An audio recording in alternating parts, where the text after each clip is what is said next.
tal, amigos? De nuevo en estas sesiones de bibliófono, que es literatura, pues para los sentidos, para poder escuchar, para poder pasar un buen tiempo dentro de los libros y dentro de los autores, dentro de aquellos que hacen los libros. Y hoy vamos a tener un programa muy especial porque vamos a estar platicando de uno de los autores latinoamericanos más interesantes pues, del siglo pasado, que ha tenido una huella profunda en la poesía latinoamericana, pero también en la vida social de América Latina, y nos estamos refiriendo a Ernesto Cardenal. Para eso tengo el gusto de compartir este espacio de manera digital con un poeta y editor muy admirado. Él es uno de los escritores jóvenes más interesantes, importantes y destacados en México, Mijail Amas. ¿Cómo estás, Mijail? ¿Qué tal, querido Abraham? Un gusto estar aquí en el bibliófono. Te agradezco y además para hablar de Ernesto Cardenal.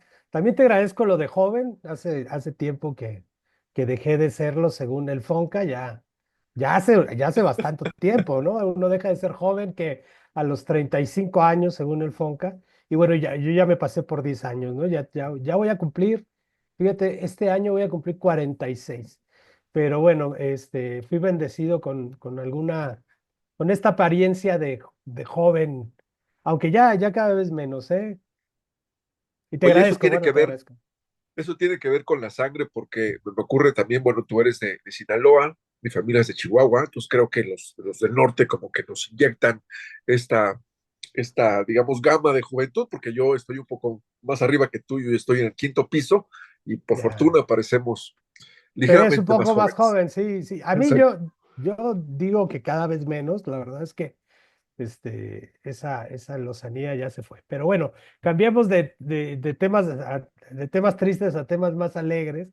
Exacto. Y hablemos sobre el gran Ernesto Cardenal que cumplió 100 años de vida. Y bueno, la verdad es que muchos amigos han estado celebrando en internet, por videos, en Instagram, en redes sociales, la vida y la obra de este importantísimo poeta, que no solamente tuvo una función importante como creador de literatura, sino además como como un hombre importante de la lucha de la libertad latinoamericana. Él fue un revolucionario, él fue un sacerdote de la liberación, eh, alguien que veía el plan de Cristo como una forma de liberación de las personas, de liberarse del yugo de las dictaduras, ¿no? A través de una visión de la revolución que tiene que ver mucho con la revolución que trajo el líder del cristianismo, ¿no?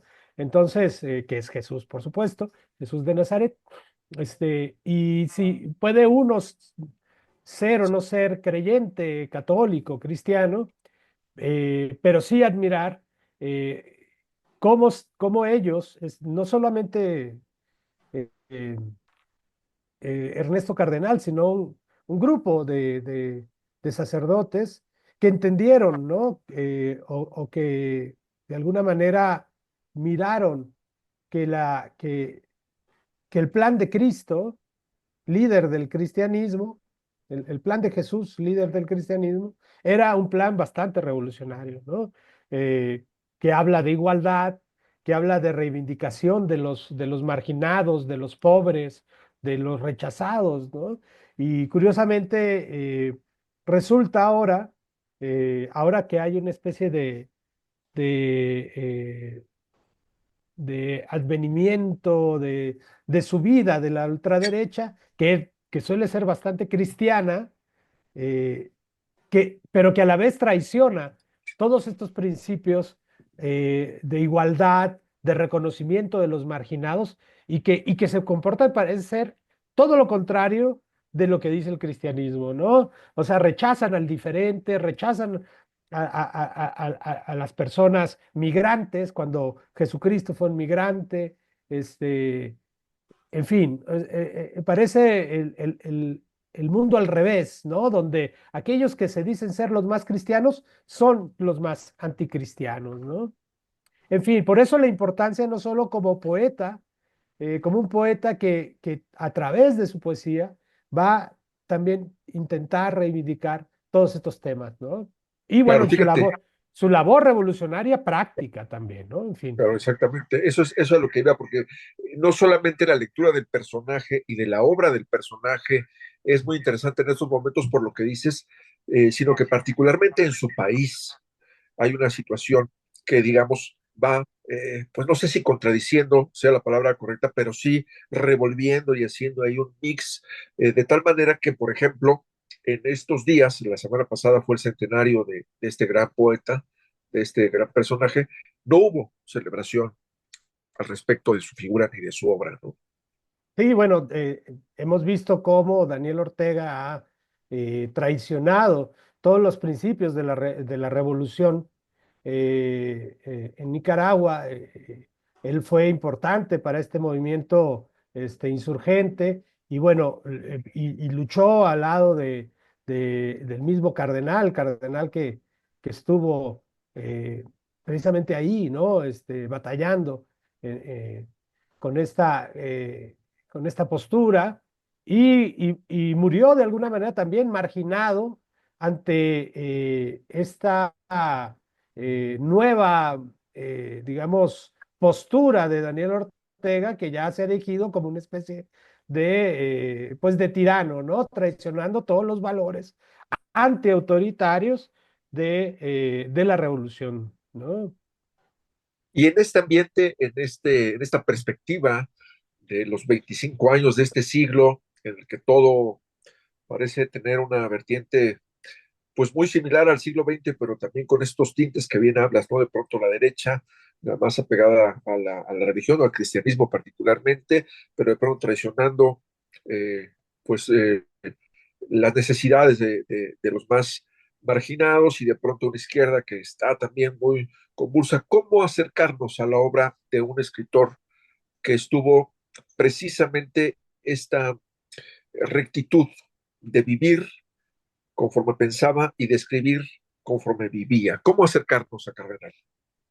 Bueno, creo que Cardenal tiene esta posibilidad de abrirnos la puerta de su poesía, porque es un poeta que de entrada inicia con una serie de poemas que meditan sobre una forma de escribir que no es, digamos, nueva, pero que sí va digamos, a revolucionar buena parte de cómo se va a escribir o de cómo se va a entender la poesía en Latinoamérica. Ya antes de él están dos poetas fundamentales como Salvador, no, no es Salvador, es, eh, este poeta también nicaragüense puede ser, Salomón de la Selva y Salvador Novo. Salomón de la Selva, que va a pelear en la Primera Guerra Mundial, que va a trabajar con Pedro Enrique Sureña en México y con ellos va a trabajar el jovencísimo Salvador Novo. Ellos son los primeros en incorporar esta forma conversacional de la escritura de poesía, lo que José Emilio Pacheco va a conocer o va a nombrar como la otra vanguardia, ¿no? Por un lado está la vanguardia europea, experimental, y por el otro lado está la otra vanguardia norteamericana, el de los modernistas norteamericanos, donde va a estar Eliot, donde va a estar Pound, donde van a estar los imaginistas, donde va a estar el mismo Langston Hughes, Gertrude Stein. eh, y es una literatura que se escribe tratando de imitar la forma del habla coloquial. Y si lo pensamos desde Langston Hughes, este autor afrodescendiente, negro, que va a recuperar la forma del habla de los negros del sur, por ejemplo, lo que él le va a llamar el vernacular, o le van a llamar la vernacular poetry, eh, que recupera el habla de los blues, por ejemplo, y de las oraciones de las iglesias también de negros, eh, y hay como ese movimiento de lo conversacional. Cuando Ernesto Cardenal, que va a ser un traductor de la traducción norteamericana, un atento lector. Hay una muy bella antología de poesía norteamericana que hacen Ernesto Cardenal y General Urtecho, que de alguna manera es uno de los maestros de Cardenal.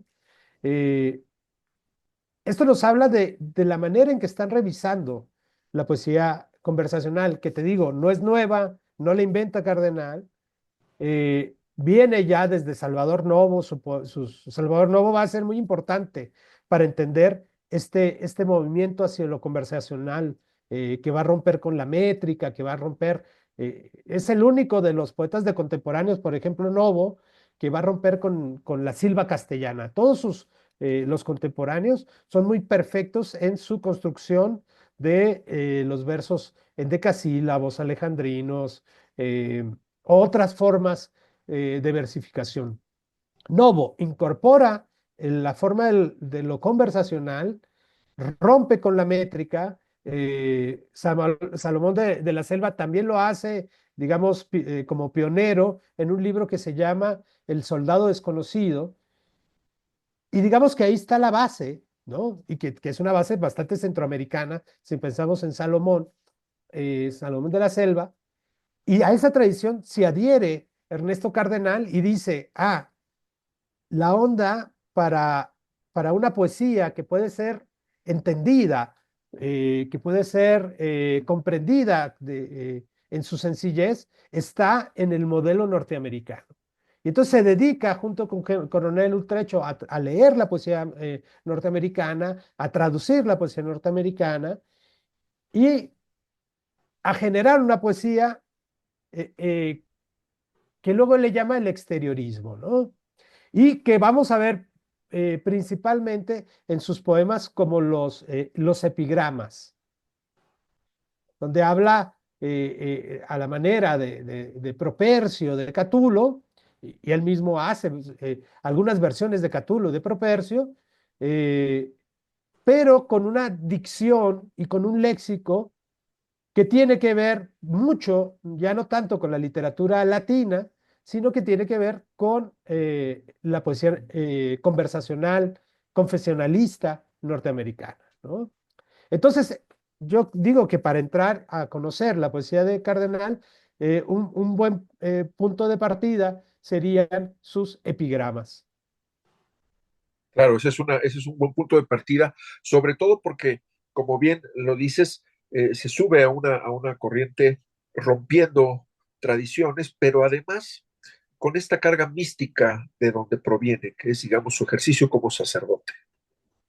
Fíjate que eso es muy interesante porque él, cuando era, pues él era joven, siempre sintió el llamado de la vocación, sin embargo, siempre fue muy enamorado, ¿no? Y entonces sus epigramas, siempre hace referencia a una chica, a una mujer que lo desprecia o que sí le hace caso. Entonces, en los epigramas siempre está esta mezcla de amor romántico, ¿no? Y que poco a poco, cuando va descubriendo el tiempo, él se va, él estudia en Brooklyn, en Nueva York, y anda en Estados Unidos, y es allá donde siente el llamado, ¿no? Y entonces es cuando entra al, al, al, al, al monasterio trapense, donde conoce a Merton. Yo no soy un especialista en su vida, hay autores, amigos, como Elí Calderón, que se han encargado de estudiarlo. De hecho, Alí Calderón, ahora que pones esta foto tomada de Círculo de Poesía, hizo un muy bonito ejercicio de recortar partes de la biografía que sacó, los 3 tomos que salieron en el, eh, en el Fondo de Cultura Económica, y hace una selección de algunos recortes de la autobiografía de Cardenal que es muy interesante de ver, ¿no? Y entonces ahí podemos leer, por ejemplo, la angustia que él sentía entre el deseo de enamorarse de las muchachas y el deseo que se oponía, que era el deseo ferviente de adorar a Dios y de seguir una vocación sacerdotal. Y entonces la vocación sacerdotal es lo que va a terminar, digamos, triunfando. Pero esta noción sacerdotal, esta visión mística que de alguna manera él va a seguir después eh, en Estados Unidos y luego en México. Hay que recordar que él se ordena en Cuernavaca, creo, si mal no recuerdo, y su visión de la poesía va cambiando poco a poco, ¿no? Estos poemas desaforados, comprometidos, revolucionarios, mezclados con poemas amorosos, van a ir cambiando de tono, ¿no? Yo creo, aunque él siempre defiende que es conversacional, que es exteriorista, que es coloquial, se va volviendo cada vez más barroco, ¿no? Está, por ejemplo, el Cántico Cósmico, está un libro que yo me he dedicado a estudiar en los últimos años, que es El Estrecho Dudoso, que me parece fundamental para entender su visión de la historia y del avance del capitalismo como una forma, digamos, depredadora de los medios ambientes y bueno, también alaba la labor de los misioneros. Es un libro muy, muy interesante. Entonces, es un personaje que va evolucionando a lo largo de su vida, ¿no? Es un personaje que le cuesta mucho trabajo, sufre mucho por dejar esta vida, ¿no? Sin embargo, él proviene de una familia burguesa, hay que decirlo, él mismo lo hace énfasis, ¿no? De una familia con recursos económicos, muy católica. De hecho, hay un pasaje que estaba leyendo ahorita antes de entrar aquí a la entrevista, a este diálogo, donde habla del día de su ordenación. Entonces, su madre en Nicaragua organiza una fiesta con las monjas de un convento, como si estuviera organizando el día de la boda de su hijo, ¿no? Entonces, es muy interesante eh, cómo, pues sí, efectivamente, él crece en una familia, pues, de recursos económicos, pero también de un gran fervor religioso. Eh, Sin embargo, por ahí hay otros personajes interesantes que lo van a inspirar, ¿no? Como el sacerdote Camilo Torres, que va a ser un sacerdote colombiano asesinado, que dice cosas muy interesantes al respecto de que el camino, digamos, las enseñanzas de Cristo son revolucionarias y que todo aquel que sea cristiano tiene que ser revolucionario, porque revolucionario es darle vestido a quien no lo tiene, es darle comida a quien no lo tiene, ¿no? Todo eso que ahora los de extrema derecha, estos neofascistas que se dicen libertarios o liberales y que de libertarios no tienen nada, en realidad se quejan de que haya políticas sociales que apoyan a los que menos tienen, ¿no? Pero eso es lo que dice Cristo, ¿no? Dar de comer al hambriento, ¿no? Dar de vestir al despojado, recibir al forastero, ¿no? En fin, una serie de cosas que están escritas ahí en los evangelios y que nos deja claro y nos lo hace ver Ernesto Cardenal cuando reflexiona sobre la vida de Camilo Torres, nos deja clarísimo que si estos personajes de la ultraderecha, que ahora están empezando a gobernar el mundo, hubieran conocido a Cristo, seguramente lo hubieran fusilado, ¿no? Claro, ahora que mencionas precisamente toda esta visión, pues cristiana del trabajo de Cardenal y de muchos otros a lo largo del continente, y con los sucesos recientes en los Estados Unidos, la toma de posesión de Trump, precisamente hay sectores que están pues enarbolando, poniendo sobre la mesa de discusión estos valores, sobre todo en los Estados Unidos, estos valores cristianos de poder aceptar al extranjero, de poder cobijarlo, sobre todo ahora que Trump está nuevamente en la presidencia de los Estados Unidos, pues esta manera de traducir la misericordia de Dios en la fraternidad de los hombres. Sí, por eso se vuelve muy importante, por ejemplo, las lecturas que hace en contra del imperialismo, ¿no? Un poco para volver al estrecho dudoso. ¿Qué es lo que hace Cardenal? Ya, digamos, en estos grandes trabajos, está esta poesía que yo llamaría de género menor, no menor en el sentido del, en el sentido de su importancia, sino en el sentido de pequeñas piezas, ¿no? Epigramáticas contra la dictadura, contra la dictadura en Nicaragua, ¿no? Y apoyando a los subversivos. eh, Estos pequeños poemas que son muy efectivos, ¿no? Que hablan de amor y hablan de insurgencia.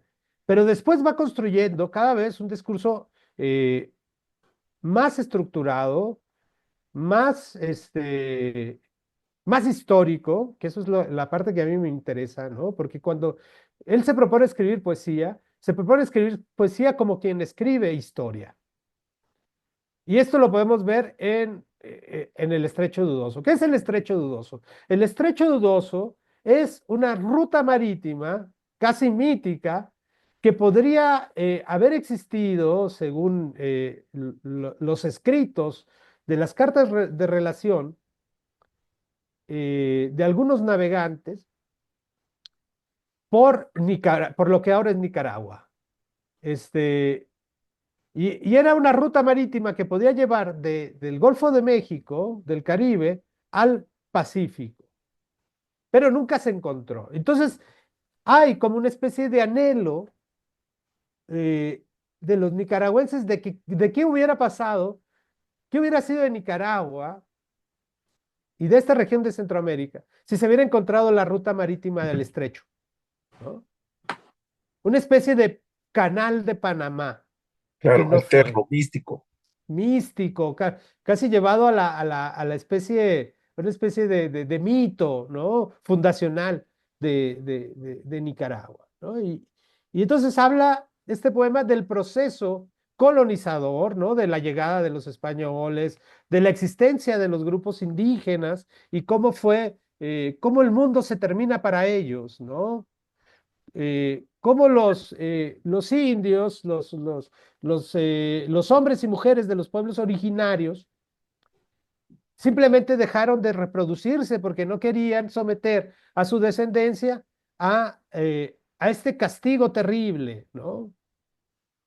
Recupera, por ejemplo, en ese poema a Fray Bartolomé de las Casas, recupera también a un importantísimo archivo que es el archivo Somoza, eh, que los Somozas habían hecho para gloria y reconocimiento de su legado como tiranos que eran, y que él se pone a leer para hacer una especie de contrahistoria o una historia que fuera en contra de la historia oficial de estos, precisamente del archivo, ¿no? Del archivo Somoza.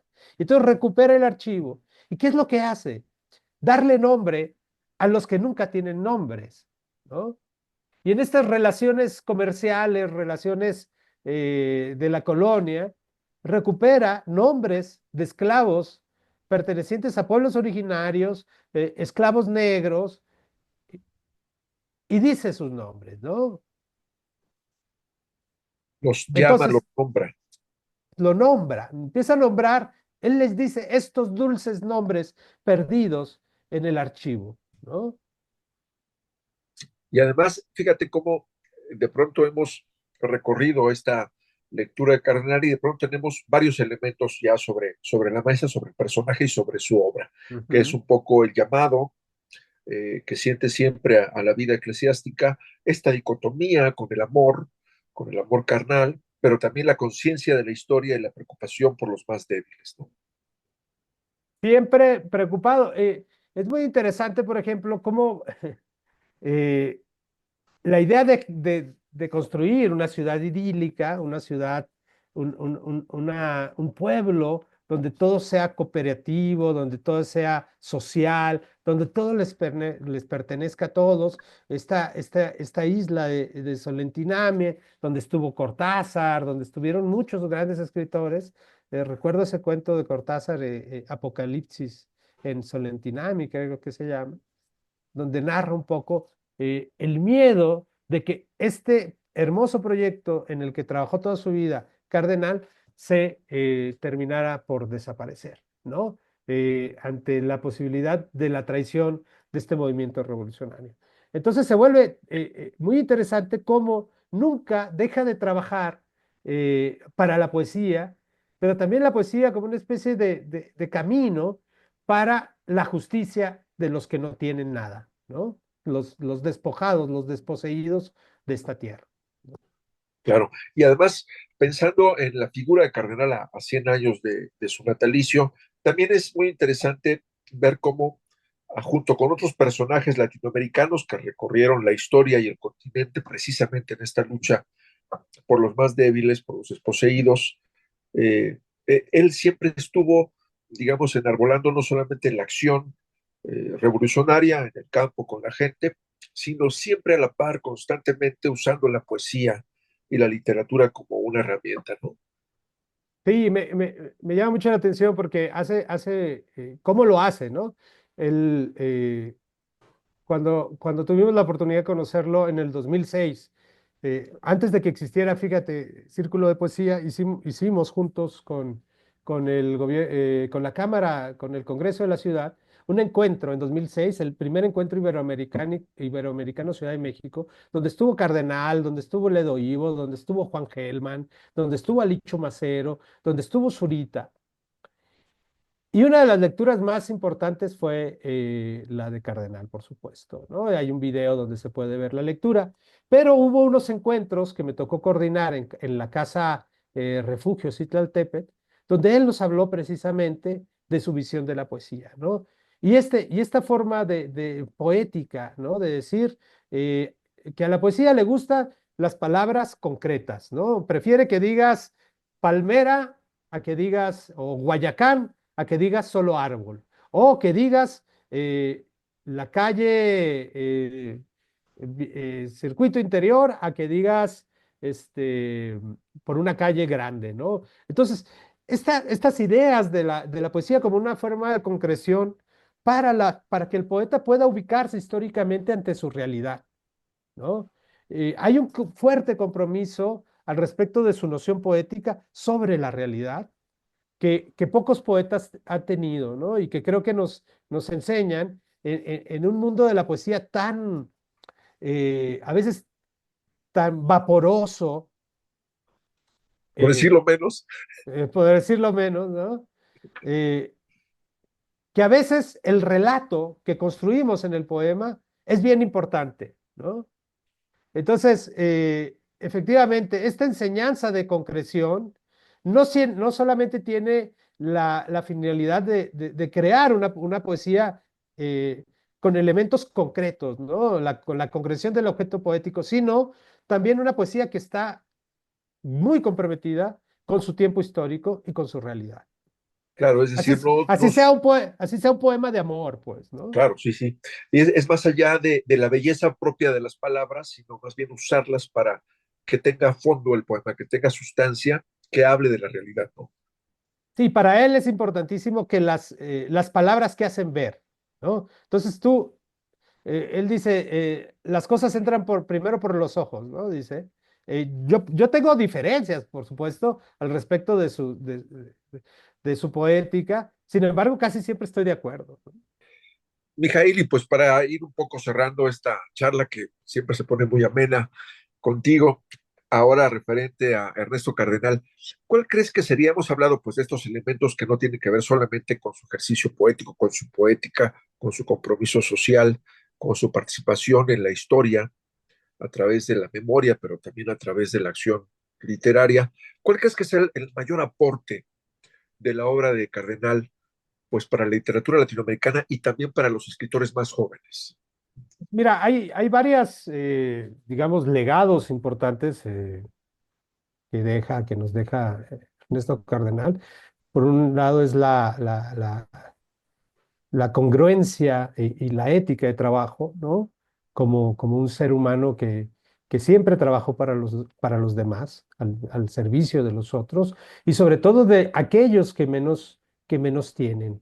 Eh, lo hablamos, ¿no? Es alguien que siempre trabajó para los desposeídos.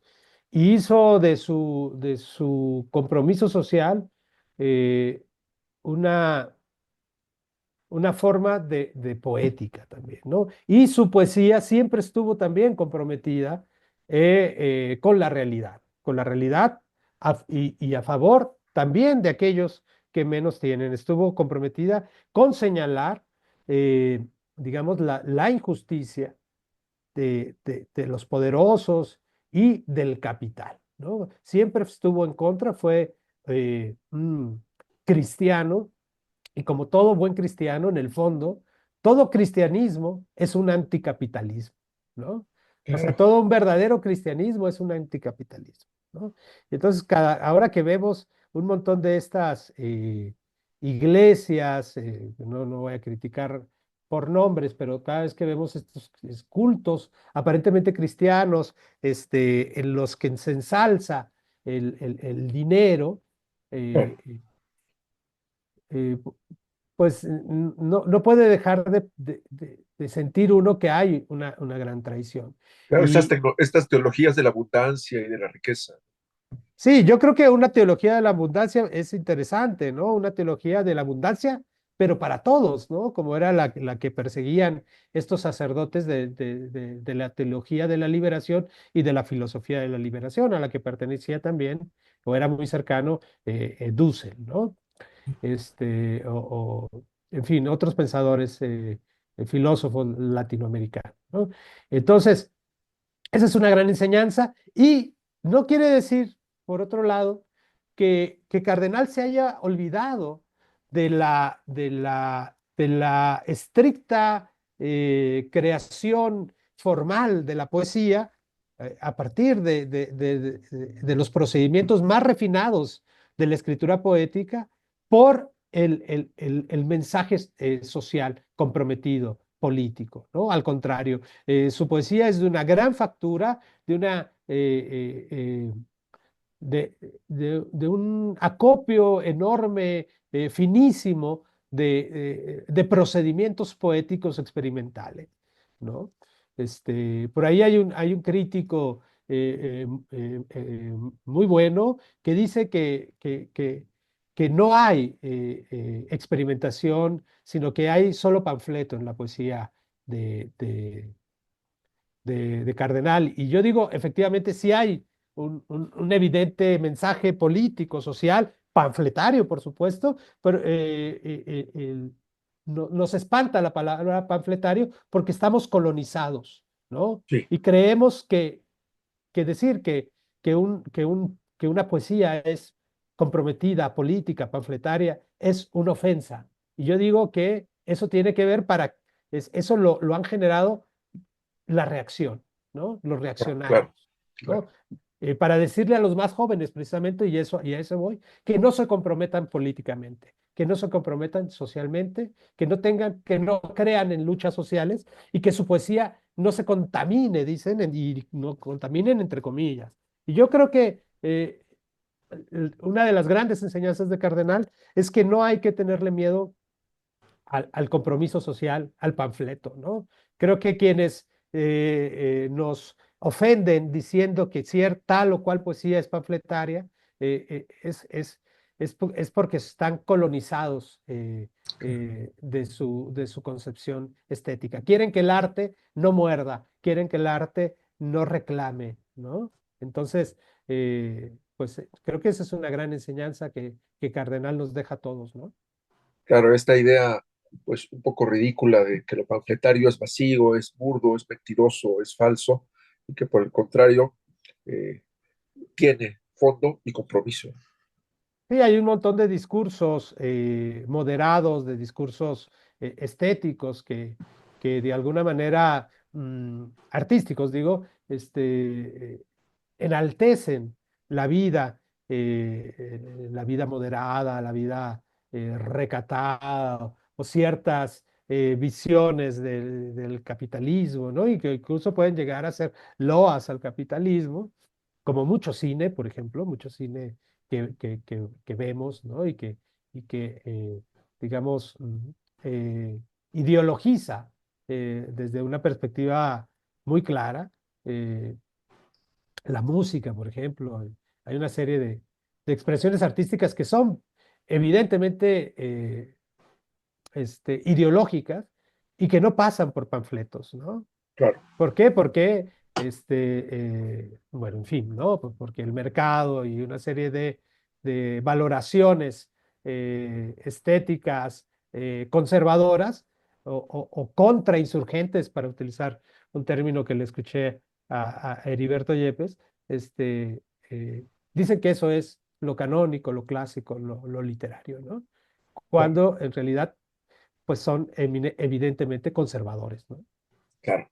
Y bueno, para terminar, Mijail, a ti como autor, ¿qué te ha dejado leer a Cardenal? ¿Qué te ha dejado estudiarle? ¿Qué te ha dejado tratarlo en esta oportunidad de 2006 como autor? Pues mira, darme cuenta que la lectura de la historia, la lectura de la recolección de datos históricos puede convertirse en poesía, ¿no? Y él nos lo va a dejar claro en muchas de sus obras literarias y en especial en El Estrecho Dudoso, que es uno de los grandes libros de la poesía, no solamente latinoamericana, sino es uno de los grandes libros de la poesía universal, ¿no? Cardenal es ya ahora, a sus 100 años de su nacimiento, uno de los grandes escritores de la poesía universal. Así es, y hay que leerlo y es una gran oportunidad releerlo en este centenario. Mijail, te agradezco muchísimo estos minutos que Sí, nos regalaste. y vayan a leer alguno de los materiales que están en Círculo de Poesía, están Sí, completamente gratis, se pueden leer, se puede accesar a ellos y si no tienen a la mano los libros de Cardenal, pues ahí pueden leer mucho de lo que hay. claro, por aquí iba a Bueno, compartirte unos textos que precisamente hay una entrevista fantástica, una conversación con Ali Calderón, precisamente en esto que nos platicas de 2006, que permite precisamente conocer un poco más a fondo estos Pocos, puntos de vista. pocos autores conocen también a Ernesto Cardenal como Ali Calderón, que es un verdadero un especialista, y cada que yo platico con él sobre Ernesto Cardenal, me encanta ver el fervor que él tiene y la manera en que puede, digamos, enaltecer esta obra fantástica. La verdad es que siempre es un gusto y un placer hablar con Ali Calderón sobre estos temas. Y también un gusto y un placer hablar contigo, querido Abraham, y poder haber participado aquí en tu espacio, el bibliófono, ¿no? Y esperemos que podamos, pues nada, volver a coincidir pronto, ya sea por estos lares cibernéticos o ya sea en persona, ¿no? Estaría Claro que chido, por sí. ejemplo, visitarte ahí en tu hermosa biblioteca y hacer una pequeña charla por ahí algún día. Deberíamos hacerlo y seguro que tendremos oportunidad, seguro que nos encontraremos a lo largo de este año que inicia y para Perfecto. mí sería un honor que estuvieras por acá en casa y en este espacio que es la biblioteca. Gracias, Miguel, te mando un gran abrazo Un y fuerte por abrazo, supuesto que estés muy bien y nos estamos felicidades por viendo. por tu libro de crónicas, Muchas que gracias. que ha tenido un gran éxito y bueno, en fin, ahí seguimos en contacto. Seguimos en contacto. Gracias por quienes nos sintonizaron. Estaremos la próxima semana en uno más de este espacio que ahora está en YouTube, que es el micrófono.